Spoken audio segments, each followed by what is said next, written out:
Bon, je m'appelle David, j'ai 28 ans, je vis en Israël depuis 2015, donc ça fait bientôt 4 ans. Avant de venir de faire mon alia, j'ai fait des études de marketing digital à Paris. J'ai fait un master en marketing digital à PSB, donc ça va être pendant 5 ans. Et puis j'ai par la suite travaillé en freelance en tant que voilà, consultant digital, création de site internet, design, stratégie sur les réseaux sociaux, community management, etc. Voilà. Et il y a 2 ans, j'ai lancé Jubuzz. C'est aujourd'hui le premier média juif buzz et humour francophone. En fait, qu'est-ce qu'on propose sur Jubuzz? C'est un vrai média aujourd'hui. On est à la fois sur un site internet et sur les réseaux sociaux, Facebook, Instagram, Twitter. Et en fait, c'est une sorte de portail de détente pour les juifs francophones qui sont qui ont envie de changer d'air, d'avoir un peu d'un esprit léger par rapport à l'actualité qui est souvent chargée contre nous. Et donc nous, ce qu'on propose en fait, ce sont des articles toujours sympathiques, drôles, des blagues qui sont aujourd'hui assez connues voilà, sur les réseaux sociaux, sur WhatsApp, etc. qu'on s'envoie souvent.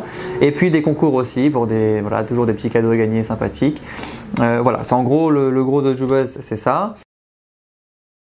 Je suis parti d'un constat que sur internet, les médias juifs, ils étaient très souvent anxiogènes. Je m'explique, on entendait toujours parler de Gaza, de la Shoah, de l'antisémitisme, des roquettes, etc. Et je me dis bon, toujours en race-race, c'est pas possible, on peut pas aussi un peu se détendre, s'amuser. Il y avait quelques médias déjà à l'époque qui faisaient ce job-là, mais je voulais quelque chose avec une plus grande envergure et puis qui puisse toucher vraiment tout le monde, que ça concerne vraiment tout le monde, que ce soit pas politisé, que ce soit pas spécialisé sur sur les Ashkénazes, sur les moins religieux, peu importe. Je voulais quelque chose qui vraiment concerne tout le monde.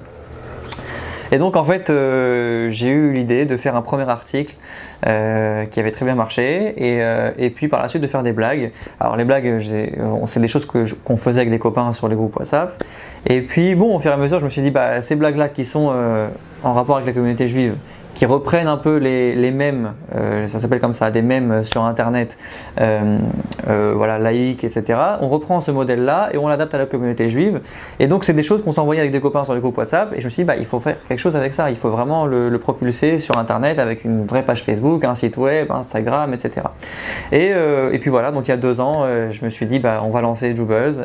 Donc c'était les articles, comme je t'ai dit, et les blagues en supplément comme ça. Et puis très très vite, les blagues ont pris une importance capitale. Très rapidement, c'est comme je t'ai dit 1,2 million de vues par mois, 70 000 abonnés aujourd'hui et ça ne fait qu'augmenter, hein. On prend facile 200 abonnés par jour à chaque fois, donc ça va très très vite. Voilà, qu'est-ce que je peux dire d'autre? C'est une audience qui est essentiellement jeune, on est sur les 3/4, 70% de moins de 34 ans, mais ça a une tendance aussi à être de plus en plus connu par les gens moins jeunes, pour être politiquement correct. Donc voilà, ça devient de plus en plus démocratisé. C'est aussi 2 millions, presque 2 millions de likes et de commentaires, 5,5 millions de vues de vidéos, donc bon, ça va très très vite. C'est évident que de toute façon, on ne met jamais de contenu blasphématoire ou de contenu qui soit anti-religieux. Ça, je l'interdis. Je suis moi-même pratiquant. C'est pas quelque chose que voilà. Pour moi, c'est normal.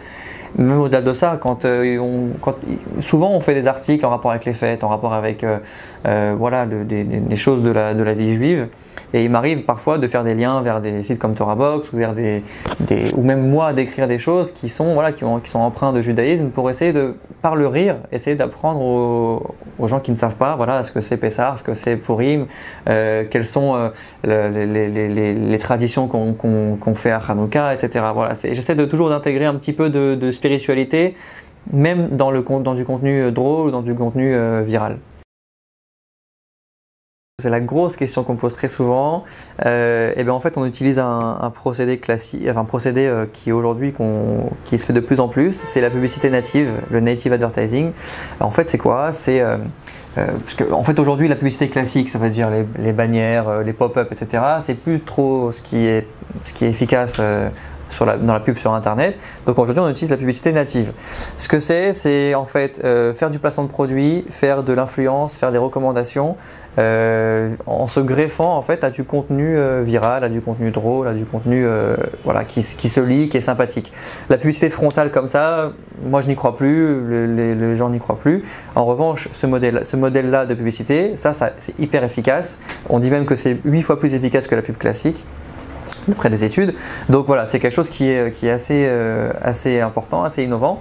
Et comment ça se matérialise sur JoBuzz? C'est très simple, il y a 3 grands produits, les articles, les blagues, les concours, et en fait on permet à des annonceurs de la communauté juive de pouvoir sponsoriser un article, une blague ou un concours pour se promouvoir. Écoute, on me pose souvent la question est-ce que tu veux faire en anglais, en hébreu? Je réponds que c'est pas du tout dans mes compétences, déjà qu'en français c'est pas facile, alors voilà, s'il faut faire dans une autre langue c'est plus compliqué.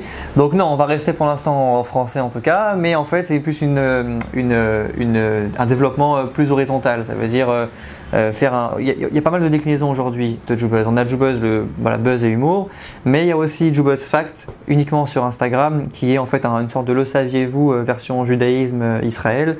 Par exemple, voilà, est-ce que tu savais que la mer morte elle est 8,7 fois plus salée que n'importe quelle mer au monde? Non, voilà, donc ça c'est un truc que tu apprends sur JoBuzz Fact, c'est que des petits trucs comme ça, des petits trucs à savoir, ça fait toujours bien de le répéter après aux autres, donc voilà, c'est histoire de faire bonne figure, et c'est très sympathique, c'est suivi par presque 12 000 personnes sur Instagram, donc c'est un gros compte, un gros média. Voilà, ça c'est la première déclinaison. Deuxième déclinaison, JoBuzz Wow, c'est aussi sur Instagram, c'est un compte de photos classique sur Instagram, des photos du judaïsme ou des photos d'Israël, des photos très jolies. Voilà. On a toujours envie de voir ce genre de choses le matin quand on va sur Instagram. On se réveille avec une petite photo sympathique, ensoleillée et lumineuse d'Israël ou de quelque chose de juif à travers le monde. Et puis la prochaine déclinaison, c'est JoBuzz Shop qui devrait sortir dans les jours à venir. Comme son nom l'indique, c'est des produits, des suites, des t-shirts, des casquettes, des mugs à l'effigie de JoBuzz, pas forcément avec le logo, hein, on n'est pas sur du truc, c'est pas juste avec le logo, ce sera des trucs sympathiques avec des phrases sympas, des images mignonnes, etc. Donc c'est quelque chose d'assez sympathique qui va sortir d'ici peu. Là.